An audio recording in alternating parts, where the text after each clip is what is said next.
नमस्कार। और आज का जो चैप्टर है वो है नाभि धरण पिचुटी, ठीक है, और नले, जो आजकल कॉमन शब्द हो गया है। हर पेशेंट को पता लग गया है इन शब्दों का कि मेरी नाभि खिसकी हुई है या मेरी धरण उखड़ी हुई है। राजस्थान में पिचुटी बोलते हैं, कोई बोलता है मेरे को नले हो गए।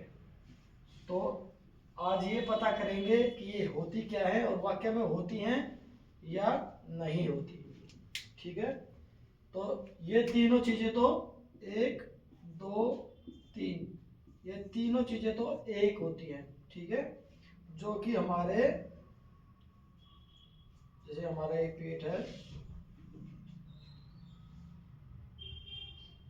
ये हमारी नाभि हो गई, ये हमारी नाभि हो गई।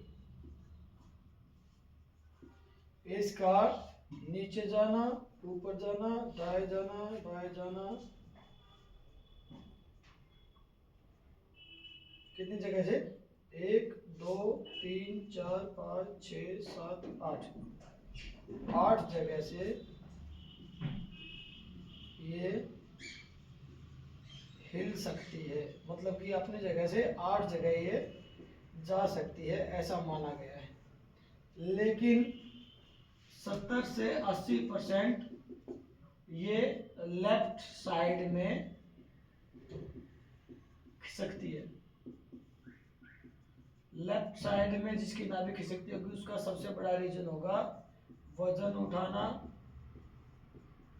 कोई झटका लग जाना, या पेट के ऊपर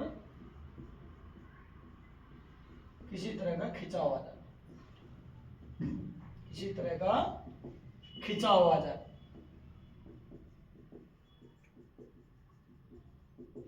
ठीक है। तो लेफ्ट साइड में खिसकने से क्या होगा? अब लेफ्ट साइड की कौन सी होगी? ये होगी हमारी लेफ्ट, ये हो गई राइट। तो राइट साइड में कितने एंगल बन गए? 3 एंगल। लेफ्ट साइड में कितने एंगल बन गए? 3 एंगल, ठीक है। बाकी क्या है? ऊपर नीचे। तो यदि हमारी लेफ्ट साइड में किसी भी एंगल में नाभि खिसकती है तो आपको क्या होगा?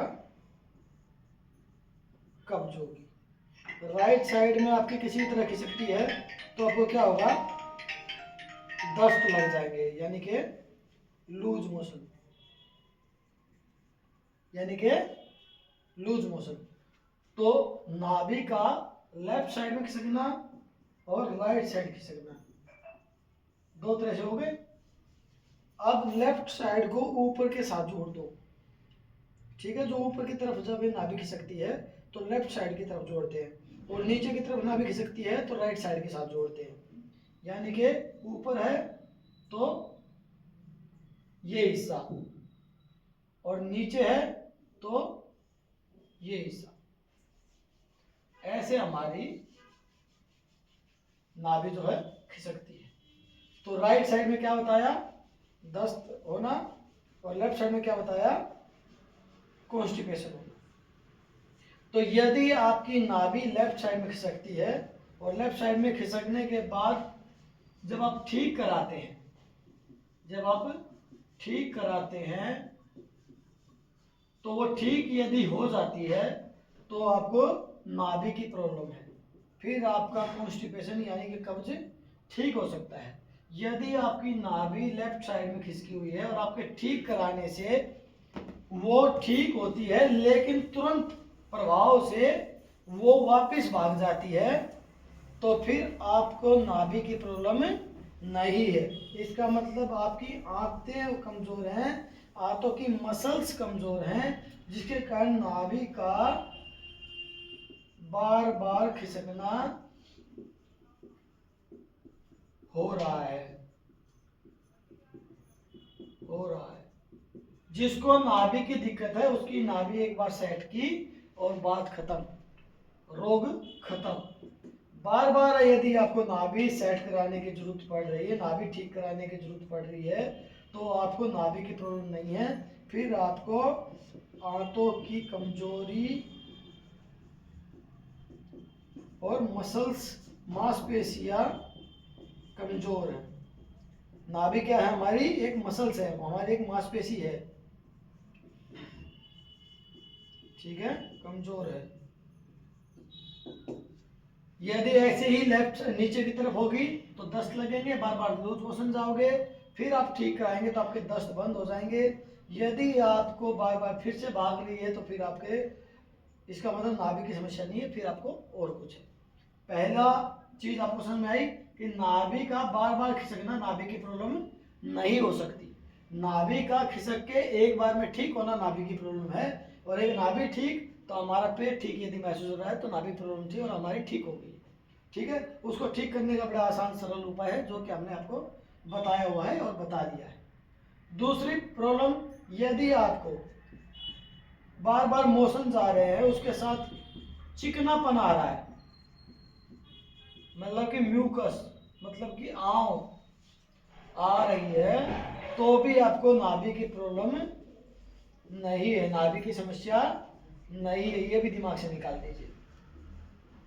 ठीक है, यदि आपको पेट साफ करने के लिए 1 से 4 बार या 5 बार जाना पड़ रहा है तो भी आपको नाभि की समस्या नहीं है। यदि आपका वजन निरंतर कम होता जा रहा है फिर भी आपको नाभि की समस्या नहीं है।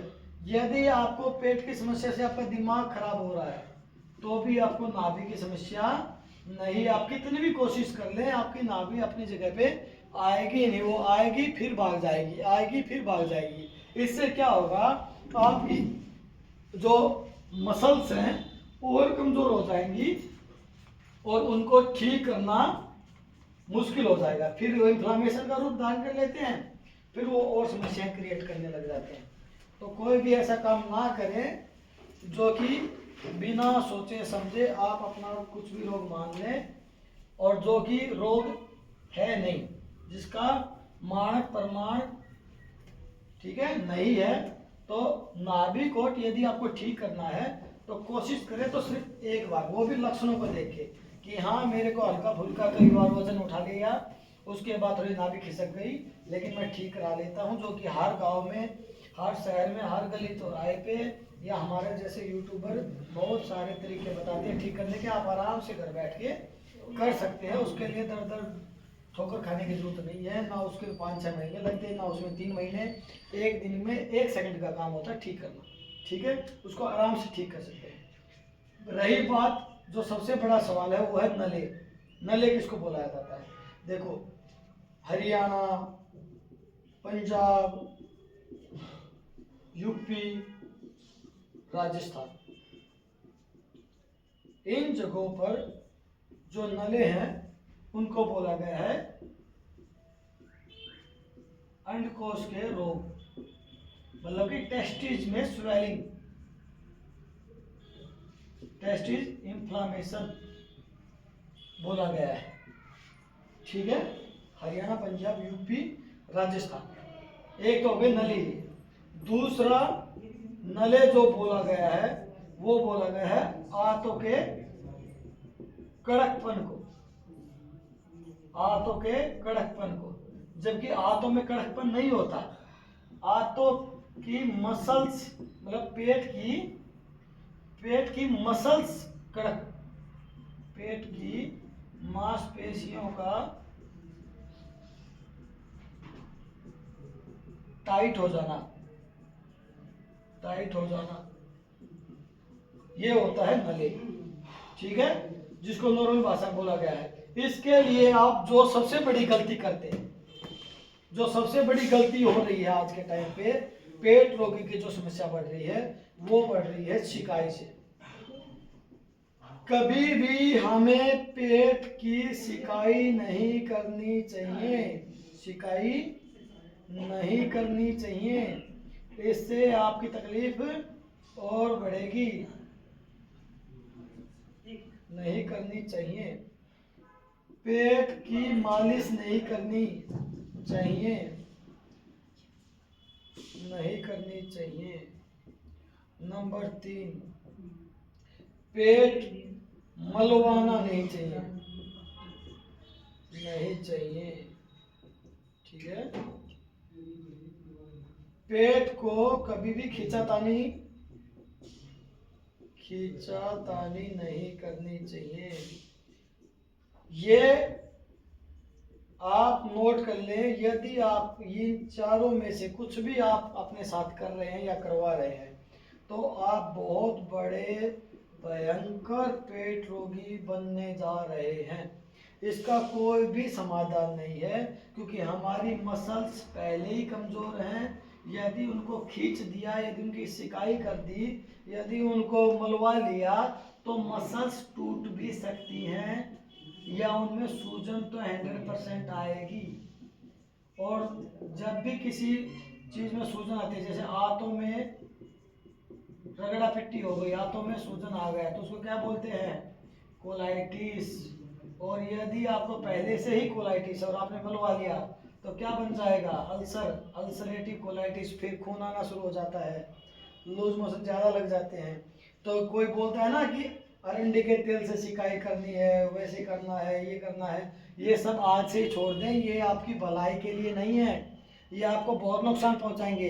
ये थोड़े टाइम के लिए जो आपको रिलीफ मिल रहा है, 5 मिनट, 10 मिनट, 15 मिनट के लिए, ये आगे जाके आपको इतना भयंकर रोग बन जाएगा कि इसका समाधान पाना और करना बड़ा मुश्किल हो जाएगा, ठीक है। तो चीज़ों को समझो, ये नले, ये नाभि, ये कोड़ी, ये कहाँ तक आपके अच्छे हैं, कहाँ तक नहीं है। हम ये नहीं कहते ये नहीं होते, ये होते होंगे, लेकिन एक नॉर्मल व्यक्ति को होते हैं। इतने बड़े जिसको IBS है, जिसको संग्रहणी बोला गया है, संग्रहणी के लक्षण आते हैं, उन लोगों को मसल्स की ऑटोमेटिक ही दिक्कत होती है। मसल्स भी कमजोर है तभी तो उनको IBS हुआ। उनकी आंतें कमजोर, उनके ऑर्गन कमजोर है तभी तो उनको IBS हुआ। वो कमजोर के ऊपर यदि आप ये सब करेंगे तो आपका रोग घटेगा नहीं, बढ़ेगा। आपको यही समझना है कि हम कहाँ पे हैं, आज कहाँ पे स्टैंड कर रहे हैं। अपनी बॉडी के साथ खिलवाड़ ना करें, धीरे धीरे धीरे करके ये चीज़ें ठीक होने की हैं। यदि आप संयम रखेंगे, अपने ऊपर विश्वास रखेंगे, बिना गोली दवाई के यदि ठीक होना चाह रहे हैं और अपने से ठीक होना चाह रहे हैं और आगे तक ठीक रहने चाह रहे हैं, तो आप हमारा प्रोग्राम ज्वाइन करके अपने आप को ठीक कर सकते हैं। भ्रम में ना रहें, भ्रमित ना हो, आराम से ठीक होने का रोग है IBS, colitis, IBS-C, IBS-D, ulcerative colitis, GERD, H pylori positive के लक्षण, जितने गैस्ट्रियाटाइटिस, जितने प्रकार के पेट के रोग बड़े बड़े हैं, इनको हम आराम से ठीक कर सकते हैं बिना दवाई के। यदि आपको भी ये समस्या है तो आप भी ऑनलाइन या ऑफलाइन प्रोग्राम ज्वाइन करें और ठीक हो। नमस्कार।